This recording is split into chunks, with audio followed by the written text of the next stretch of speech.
The year of Dragon Ball starts now. There's going to be so much content throughout 2026, but this month alone, January, there's going to be a lot of reveals and announcements. So today, I kind of just want to go through the timeline of 2026 just to put out this blueprint for you guys in terms of what to expect or just things to look forward to throughout the year. So without further ado, please make sure to drop a like, turn on post notifications, subscribe if you're new around here. I'll greatly appreciate it, and let's jump straight into it. So the first thing you want to keep your eyes peeled for is going to be the big event, Dragon Ball Gecko Daima Matsuri. This is the place where you want to be because they're going to be making all the major announcements. Now, they confirmed a while ago that it's going to be happening on the 25th of January, so please be sure to mark your calendars because that's literally 24 days away at the time of recording this video.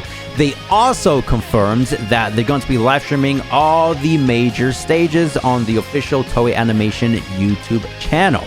Now, I do plan on going live for these events, maybe around 30 minutes before it actually starts, just to talk to some of you guys and then witness nothing but peak announcements in real time, again, with you guys. I think that would be an epic time. So if you guys would like to tune into that live stream, again, be sure to turn on notifications. It will be fun. Trust me, this is a one-in-a-lifetime opportunity where they're going to be unveiling a brand new Dragon Ball game and 2 new major projects.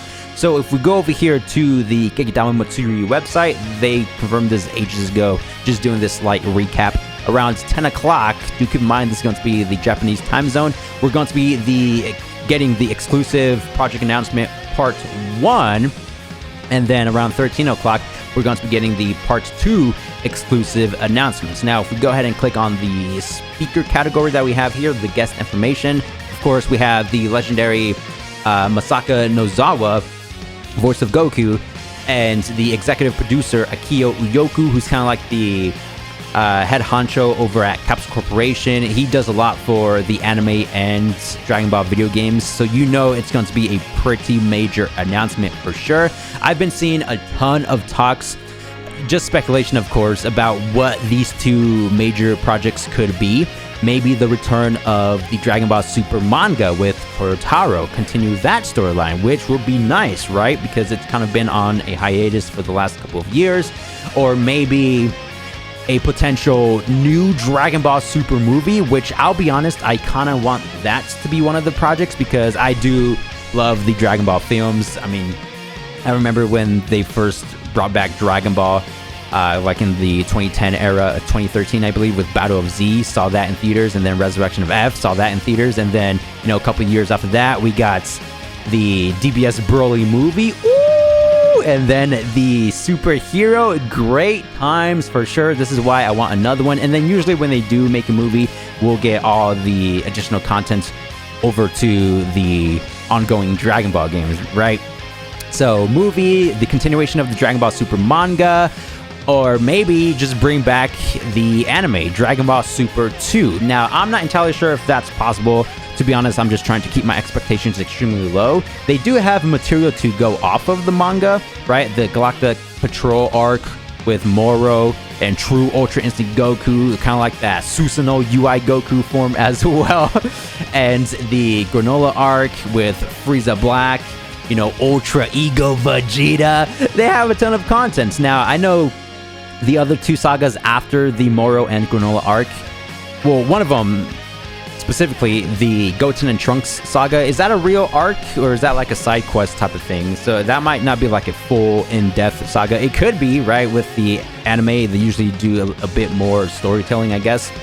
So yeah, that could be its own thing. And then obviously the last one from the manga is going to be a retelling of the superhero saga. I know we just got the movie, but usually when they do that anime adaptation, at least according to Dragon Ball Super 1, right, with Battle of Gods and Resurrection of F, they did the anime saga, right? So I feel like they're going to be doing that with the superhero movie as well. Again, I'm keeping my expectations extremely low. I'm not necessarily expecting the anime to return, although I would greatly like that to happen. Don't get me wrong. Now, I've been seeing even more discussion about a potential Dragon Ball remake. Dude, those are my top 2 things I want from Kakarot Daima Matsuri. A Dragon Ball Super film, bring back Cooler with Frieza, have them do their own unique fusion, go up against Goku and Vegeta, doing their fusion, Potara or Metamorph dance, Gogeta or Vegito, right? That could be kind of fun. That's like the next character I want them to bring back, Cooler. If they were to retcon another DBZ classic villain. They did it with Broly and a few other characters. Janemba would be nice as well, but yeah, Cooler, my next one for a movie. And a Dragon Ball remake. Not entirely sure which one, OG Dragon Ball remake or the Dragon Ball Z remake, but I have been seeing some people talk about this over on Twitter. It says, choose one of them for a remake. Kubota, I'm probably pronouncing his name wrong, I apologize for that, but 2 legendary animators that we all know. Kubota and Shintani, right? So, you guys remember the beginning of Superhero when we got the flashback of OG Kid Goku destroying the Red Ribbon base? Yeah, that was animated by Kubota, right? And it was just legendary stuff. When I first saw that, I was like, dude, I need a Dragon Ball remake in this art style. Wouldn't that just be 10 out of 10 peak Dragon Ball?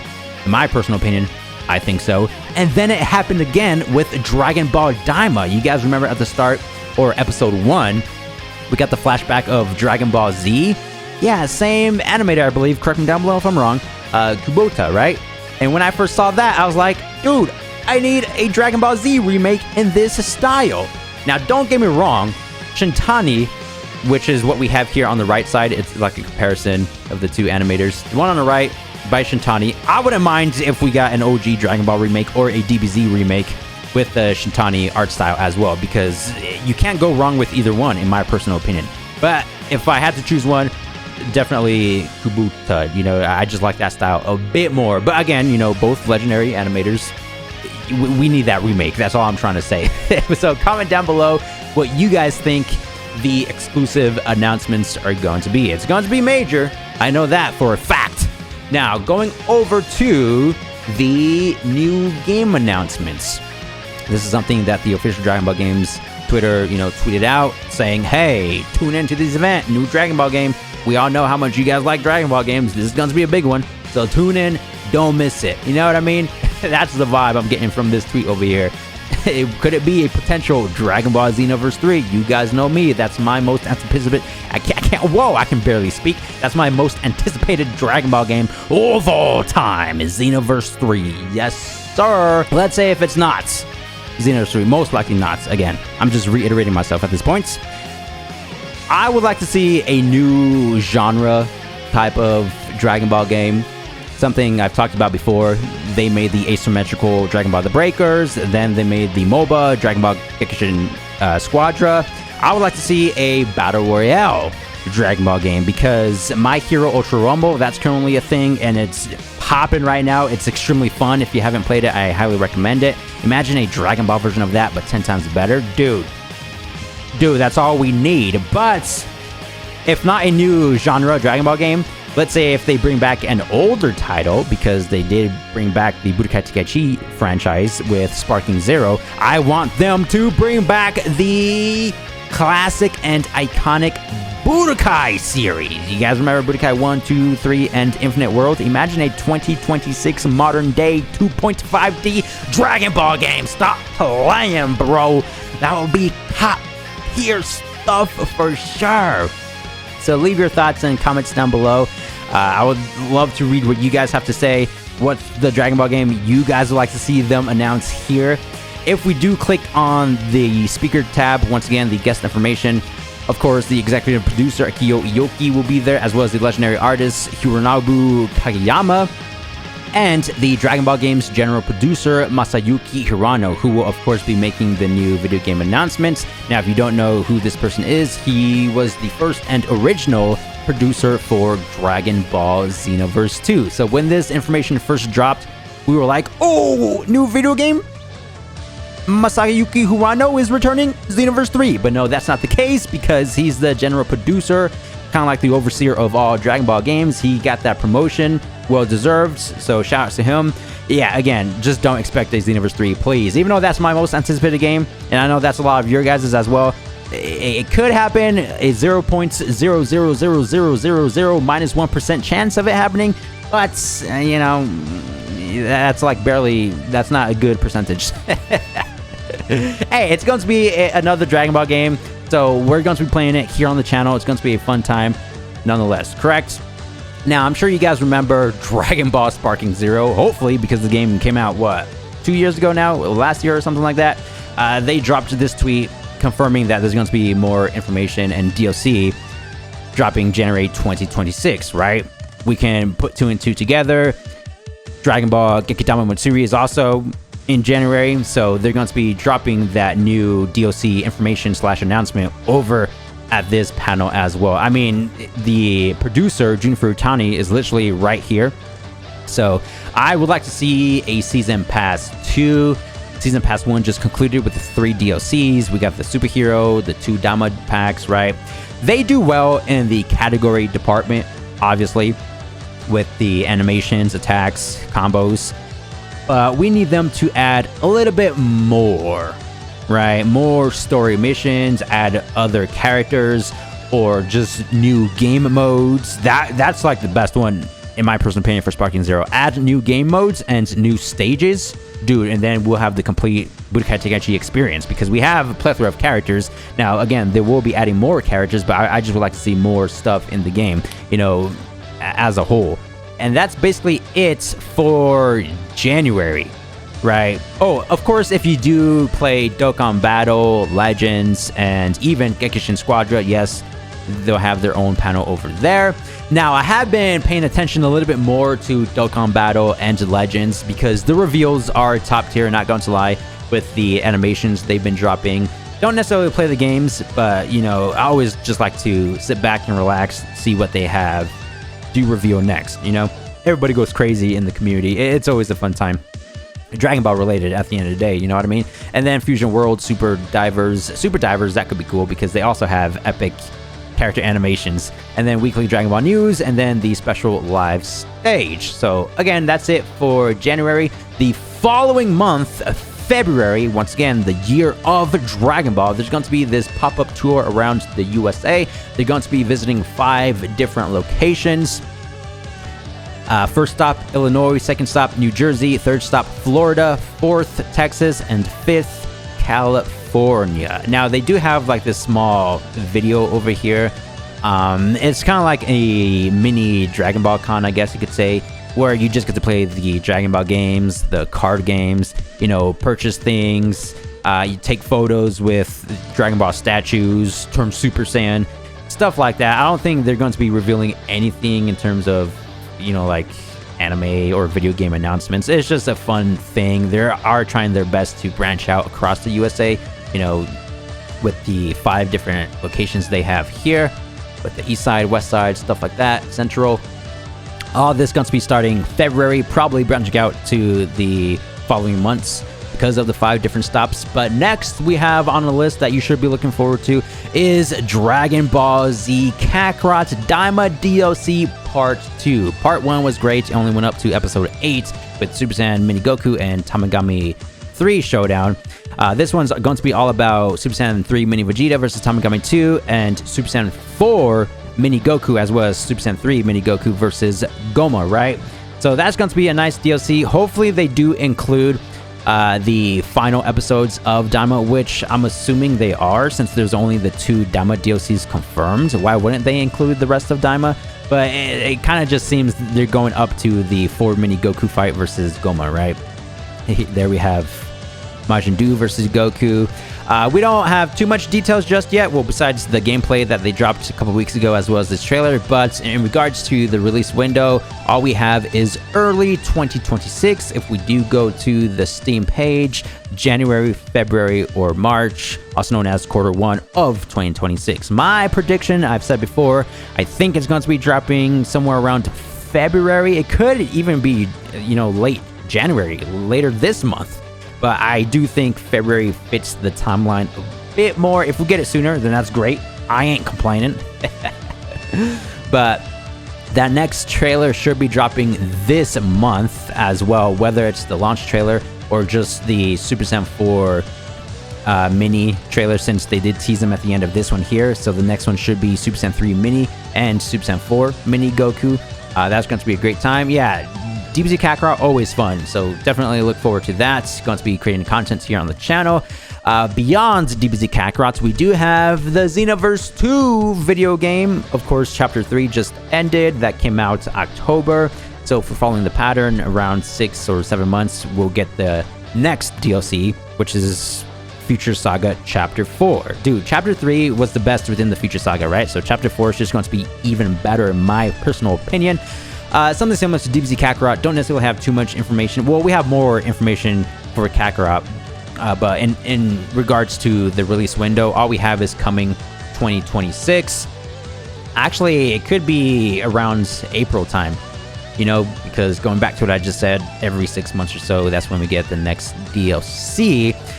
But the characters, we got Vegeta, Rose Goku Black, Full Power Jiren, and USV Golden Frieza, right? So for Chapter 4, I think we could potentially see a USV Few. A lot of you guys have been saying that as well, which does make sense because I think that character technically already exists in Super Dragon Ball Heroes, right? So in the Xenoverse storyline, he's experimenting on himself, or at least applied that USV power boost over him. So it kind of makes sense for a USV Few to be like the final boss or something along those lines. Woo! The story mode is going to be top tier though. Looking forward to all of that. Xenoverse is a great game. Beyond Xenoverse, we do have Dragon Ball FighterZ. This one, dude, I don't play fighters all that much, but I am looking forward to this. Super Saiyan 4 Daima Goku. We already have the GT iteration, so of course they're going to be including the Daima counterpart, right? But this is the only character that they confirmed so far. Just this one singular guy. Wouldn't it be nice for all the Fighters fans out there, and just Dragon Ball fans in general, for them to announce another season pass with, how many characters is it usually per season pass? 4 or 5? Dude, that could happen for sure. This is just the iceberg, right? Or whatever it's called. The tip of the iceberg. There it is. Where they could include Beast Gohan, you know, the Gammas 1 and 2, Cell Max, Orange Piccolo, Power Awakened Piccolo, you know, the superhero variation of Gohan. I know they already have Ultimate Gohan, the Z one, but they could do the superhero one, right? They have a ton of characters to work with. All those guys I just mentioned were just from the superhero movie, by the way. It's fighters at the end of the day. It ain't Sparking Zero. So they have a plethora of characters to choose from. One more season pass for the end of this would be top tier stuff. Not gonna lie. And again, spring 2026. Which is, what, like March, April, May? So, yeah, we could potentially see this character Q2 of 2026. And I think that's pretty much about it for today's video. Here we have Battle Hour. That's going to be, you know, April, where they're going to be announcing or talking a little bit more about Xenoverse, FighterZ, Kakarot, maybe not, because it's not confirmed to be over there. I mean, obviously it's going to be dropping January or February. My prediction, February, which is way before Battle Hour 2026. I mean, they could do an announcement for this game beyond the Daima DLC. That's interesting, yeah, because the Daima DLC is the last of it. We're not sure if they're going to be providing any more content beyond parts 2 that we have here, which would be a shame if they don't, because I really do enjoy this game. One of my favorites in terms of single players. Yeah, so just really wanted to go over the blueprints of 2026 Dragon Ball games. Thank you guys for the immense support as per usual. Of course, if you guys enjoyed or found this video helpful, make sure to drop a like, subscribe, and I'll see you guys in the next one. Thanks for watching and take care. Peace!